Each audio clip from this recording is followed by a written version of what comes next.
This week on the 77% Street Debate. Poor men are still men, but in terms of society standards, poor men are lesser men than richer men. He's still the man. It shouldn't just be about provision. It shouldn't just be about money. It should be about the other things he brings. If he earns less than his feminine, no. He still has the X and Y chromosomes, so scientifically, he's still a man.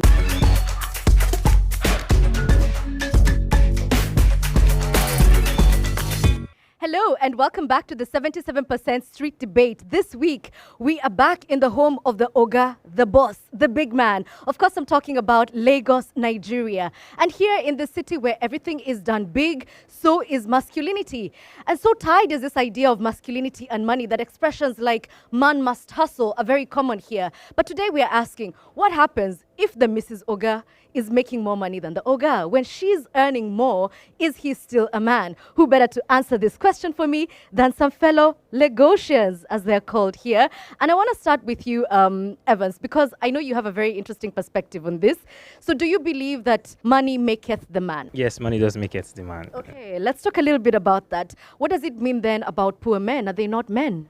Well, poor men are still men, but in terms of society standards, poor men are lesser men than richer men. Oh, poor men are lesser men than richer men. Okay, so describe to me what a man is. For you, what are the characteristics that one must espouse to be called a man's man? For a man to be called a man, you should be able to provide a certain level of security, not just for yourself, but for the people around you, in terms of financial security, in terms of putting off a roof over their head, in terms of food provisions, or down to the basic needs. You should be able to cater for those things to be able to call yourself a man. Let me put you on the spot then. Are you doing that? Are you the man's man that you're describing? Yes, I am. I'm the only man in my family, so yes. So we'll come to the pressures of the family in just a short while, but let me hear from Uche, because I know that you also have a similar perspective. You're laughing because you know what I'm about to ask. Does money maketh a man?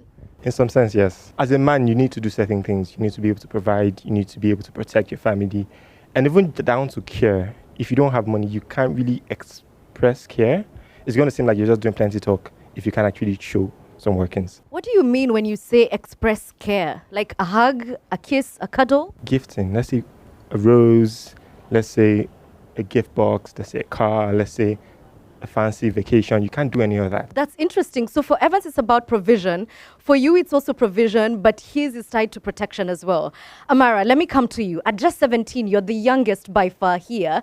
And yet, your ideas and philosophies around this subject are very traditional, one might say. Yes, they are traditional in a sense of we are talking about what we see happening around us. There is still that sense of, and the culture and the shadowing of things like bride pricing and people coming and saying, oh, my child will be well off when they're finally married off, or they finally get a husband and that type of thing. That's when I can rest. And I think it's still that thing of, it is still in our society today where we understand that to have a relationship and to have a marriage, there needs to be that care and provision that comes from one to the other. But that doesn't mean I agree that that is how it should go. It is just what exists in today's society, that the man is seen as the caregiver, the breadwinner of the family, the man of the home. They are the ones that provide for the family. And if the woman then makes more, it unsettles that balance, sort of. Because then how is he still the man if he's not the one providing? Is she the man? That type of question. Okay, so for you, much like Evans and Uche, manhood is about provision, it's about protection, and provision has to be financial. Yes, but that's sadly what should not be the case, because we are modernizing, so men should not be defined by wealth, but sadly they still are. Aisha, we're talking about a culture, a society that you're also a part of, but you hold a very different view from this. Tell me what you think about this. He's still the man, in my opinion, because it shouldn't just be about provision. It shouldn't just be about money. What if he doesn't have a job? It should be about the other things he brings. Protection, support, emotional stability, and so on and so on. But we've heard here from Evans that in order for you to provide those things like support, like protection, you need to have money. What do you say about that? So in this situation, she's earning. She's not poor. She's just earning more than him. So I believe he's also providing, just not to the scale where the woman is providing. So it shouldn't take away from the man, that he isn't a man, or he cannot make certain decisions in the home because he's not earning as much as the wife is earning. All right, let me ask Chisom. Are you gonna be okay dating somebody who earns less than you? Will you respect him in the household if he's making less? Yes, I will. If masculinity is defined by how much you make, then billionaires should be called what? Kings? They are still men. Do you understand? They are still masculine. So masculinity doesn't define the level of their finance or if he earns less than he's feminine. No, he still has the X and Y chromosomes. So scientifically, he's still a man. Because I had some chat over there, Uche, you did not like what was being said here. Not like I didn't like what was being said. It's just a lot of things didn't really make sense to me. Let's answer the question first. You know, if being poor makes you a lesser man, then a billionaire is a what? Who gets to define what masculinity is? As long as Nigeria is concerned, being rich, being a billionaire makes you king. A poor man, obviously, you will save a dog before they save a poor man. They'll save, sorry for that. I wasn't ready for that. You'd rather save a dog than a poor man. Wow. Society we live in. Wow. That's society we live Wow. Okay. So this society that has so much pressure, where did these ideas come from? Let me actually ask a sociologist here, Ebenezer. These ideas don't just sprout out of thin air, right? So when did Nigerians start to form these beliefs? Actually, it's not a Nigerian mentality because it's a general mentality. The first thing is survival of the fittest. Every human being, either male or female, the first thing you are looking at is how to survive. So this differentiation now comes to what is the level of security I can build around me. But where we now got it wrong is when we now start seeing relationship as a term of two persons rather than two people coming together to form one. So when you are coming together to form one, you are not actually competing with yourself, but rather you are now a team. It does not matter who brings what. What is important is it is available. We are surviving, we are scaling, and we are not the way we were yesterday. Okay, I should also make it clear that we're discussing this based on heteronormative relationships because that's what's legally acknowledged in this country. So Evans, back to you. We're hearing that it doesn't matter who earns what so long as it's coming in the same pot. So why should it matter? It doesn't necessarily matter who earns what, but like I said earlier. But you just said... I'm still standing on what I said, yeah? Let me use me, for example. It doesn't matter if who I am with is any more than I am. I'm still going to provide. I'm still going to pay for dates when we go out. I'm still going to do everything I need to do as a man. If you choose to, okay, today, I want to take you out, I want my treats. Like I said, what you earn doesn't concern my provision as a man. Whether I earn less or you earn more, as long as I'm still able to provide that security, the roof over our head, the food we eat, the basic needs, I'm still a man. So are you doing this provision? Are you providing for her or for you? We're together now, so me providing for her is providing for me because if I give her money to make food, she's making food for the house.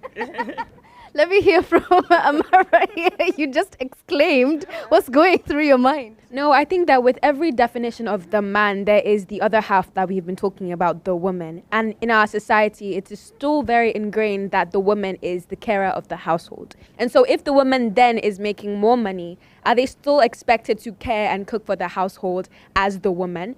No, they are expected to be the breadwinners, to go to work, not to care for the children, for the household. In our society today, sometimes men stay at home and instead of going to work, they care for the children and they care for the household, and that is okay. But that definition of the man, the breadwinner, as you have said in the beginning of this video, the oga, the one who's providing for the family, they are the man. And so the woman, in that sense, if they are making more than the man, is the breadwinner and is the man. So that's going to disturb the balance, as you said earlier. You had something to say about this? We don't have the structure and the social structure to the way we had it back then when everybody had to go to work or the man had to go to work and the woman stays at home. But now, everything is becoming more in-house.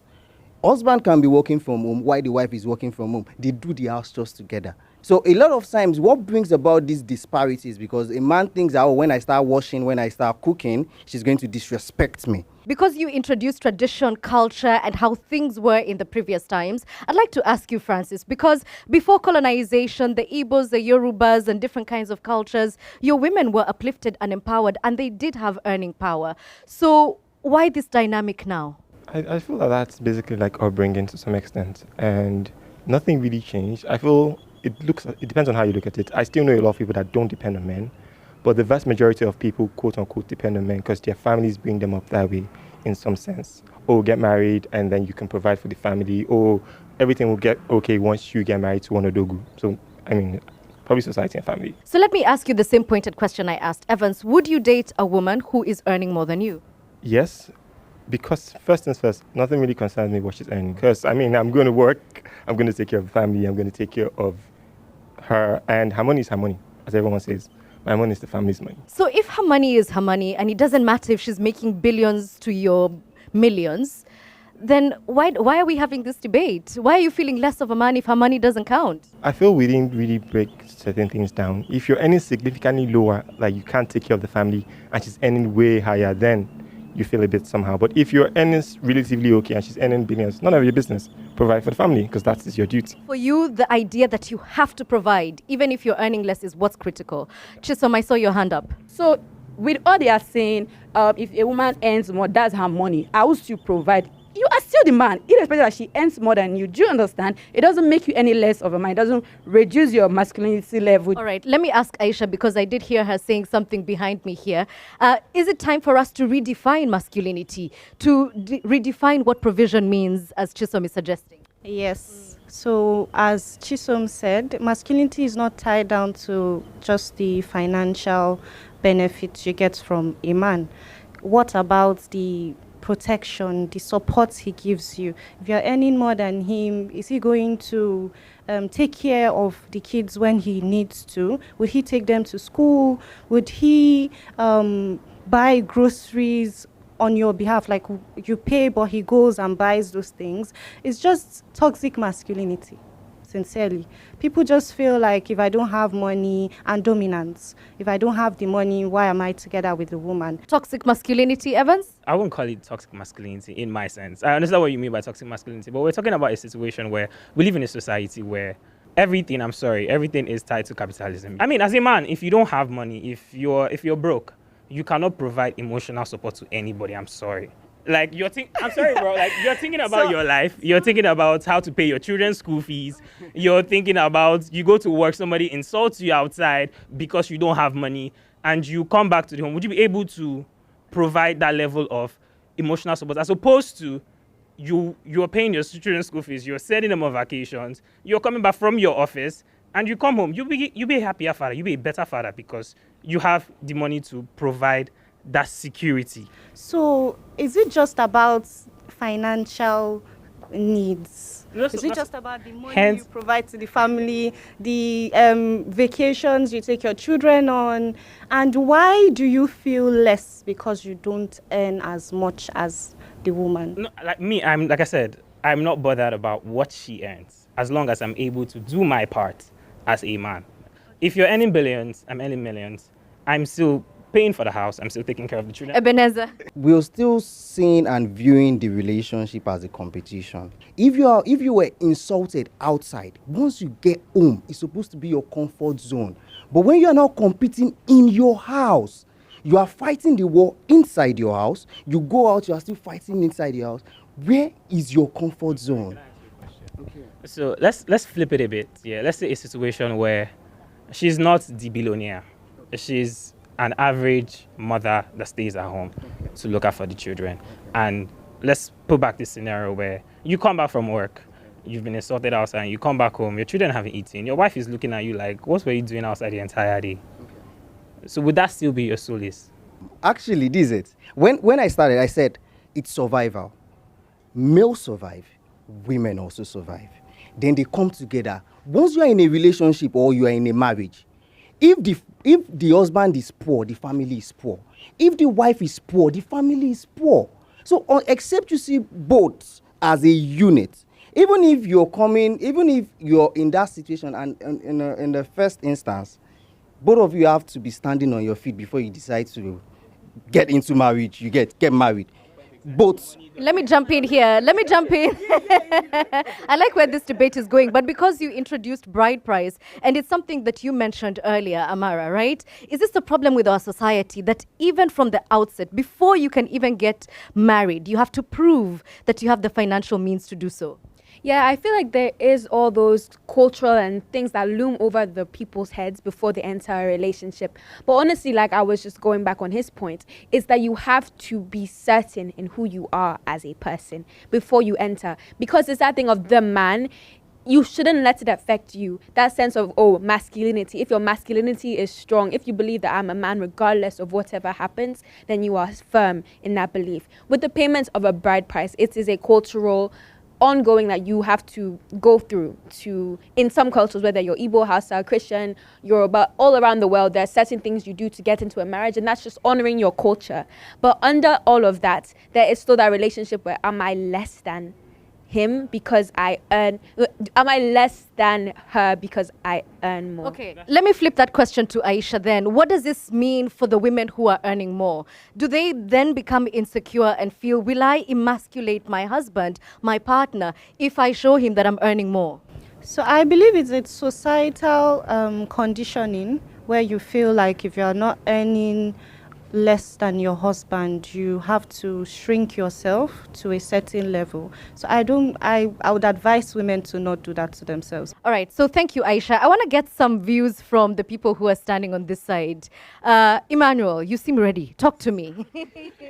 Well, if you look at it from the social standpoint, a man is defined by wealth. But if you look at it from the home standpoint, is defined by what he can do for the family, be it either mentally, physically, or spiritually. Masculinity is not defined by wealth. Some more views from this side? So if you earn, or if the woman earns more than the man, there's a way the man can adjust to the family and just, like, okay, if the woman is working from home, as for example, and the baby is crying and the father is at home and, okay, let me help you taking care of the baby. It's time for cooking. Let me help you doing the cooking. But some men feel so insecure that they feel like when the woman start pushing duties to them, it has become an issue.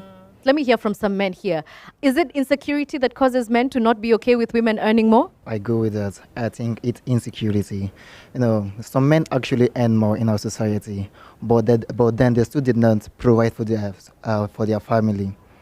We have rich men that beat their wife, so that does not define anything. So let me switch it back to this other side. And I want to come to you, Uche, because something interesting has been mentioned here, which is the incredible amount of pressure that then falls on the man who has decided to bear this cross, to define your masculinity on something that you have no control over. What does that do to your mental health? I'm so sorry, but I don't think Nigerians believe that men have mental health. What do you mean by that? I mean, however you're feeling, be a man.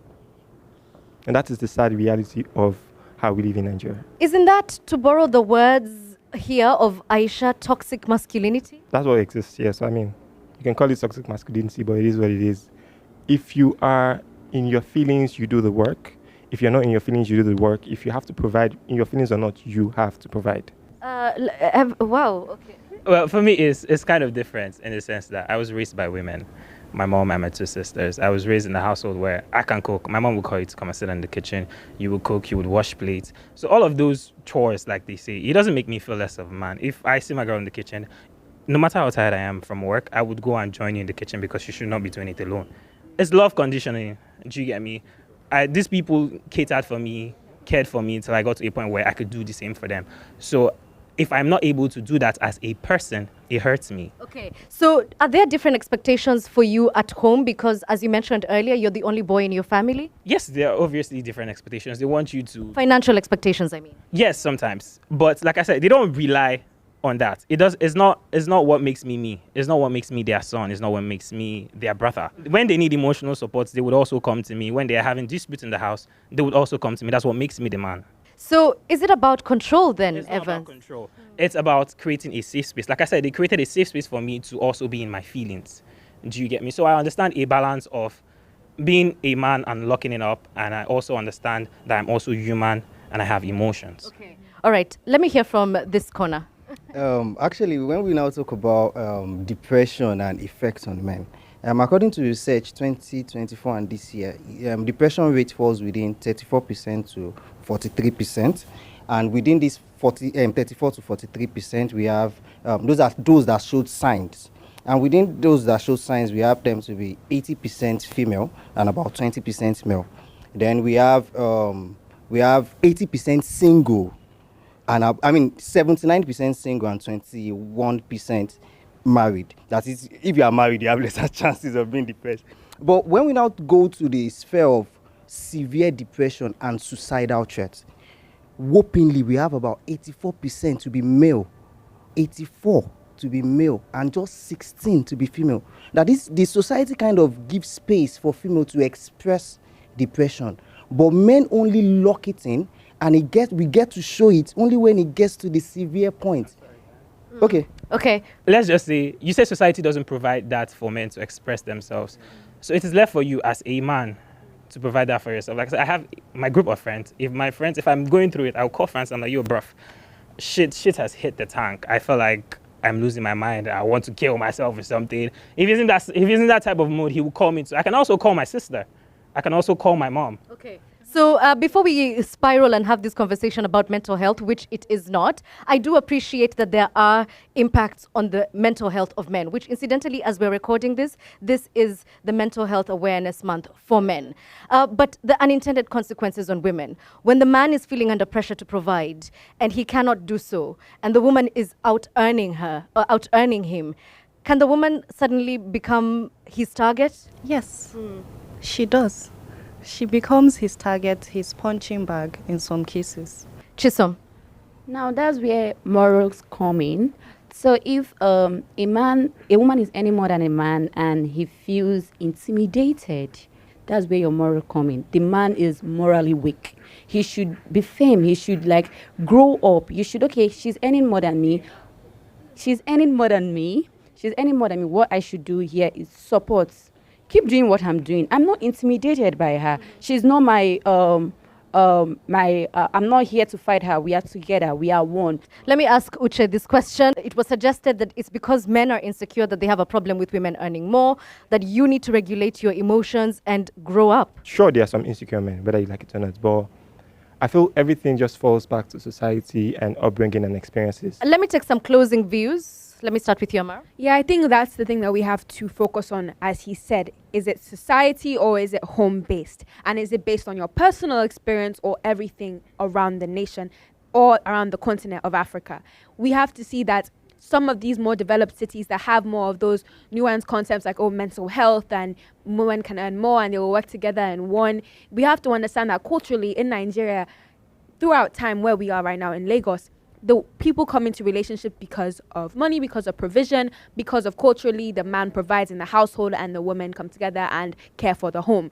Because in Lagos, we are more developed. In other parts of Nigeria, they don't have that same benefits. Now, looking at in the home base, we have to understand that as long as you're not rooted in your own identity as a person and you don't come together for love, if someone earns more than you, you will feel less than if you know that you came to that relationship to provide. If you came to that relationship because you love, you would help each other up, pull each other up different income brackets and work together to make a good life for yourself. So at the end of the day, you have to be rooted in your masculinity, and as a female, you have to be rooted in your identity to work together as one. Okay.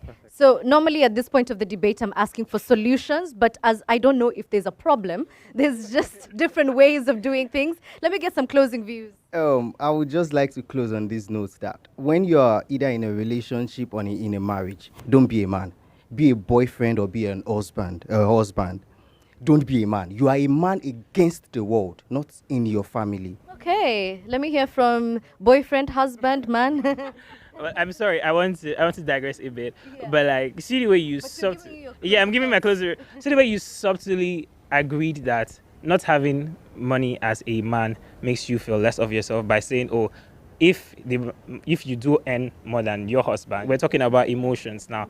Whether you earn less or you earn more. No, I'm not supporting you. I'm trying to tell you, but then, yeah, being insecure is as a person, like you said. It's a personal thing. The idea of the man is a personal thing. Like me, I said now, okay, I don't feel insecure about my woman's money. But then if I'm in a situation where I can't provide for my loved ones, I am depressed. Okay, let me find out because this is now a group activity, what your group members have to say. I really liked what he said about when you come to your home, you're a husband and you are a boyfriend or whatever you are. But the idea of the man in society today still sadly is rooted in the fact of provision, still rooted in the fact of care. And the way that does that in a big way is through financial means. So if you don't have that means or someone else has it more than you, then you're not allowed to show that or show it in the dominant sphere. But when you come to the home, be the husband, be the boyfriend. So I support that. But still, the idea of the man, which we should redefine, by the way, is financial provision. Okay. Uche. Once you are in a relationship, you guys should be partners and not individuals. You shouldn't stand as individuals. You should come together as partners. So, in some sense, obviously, if she's any more than you should definitely step up in the house and all of that. But as a man, I still feel that you need to understand, like, yourself. You need to understand your partner as well. You need to be able to step in to protect, to provide, to assist in the home and all of that. So I feel just coming together as a partnership would help a lot. So, at the beginning of this debate, we asked what happens if Mrs. Oga earns more than the Oga? Well, the thoughts were very diverse, but at the bottom of it, it has become very clear that provision and protection are two fundamental things that are expected from men. How exactly they go about it? Well, you better ask these two groups behind me. I'm Edith Kimani. This was so much fun. Thank you for watching. Bye-bye.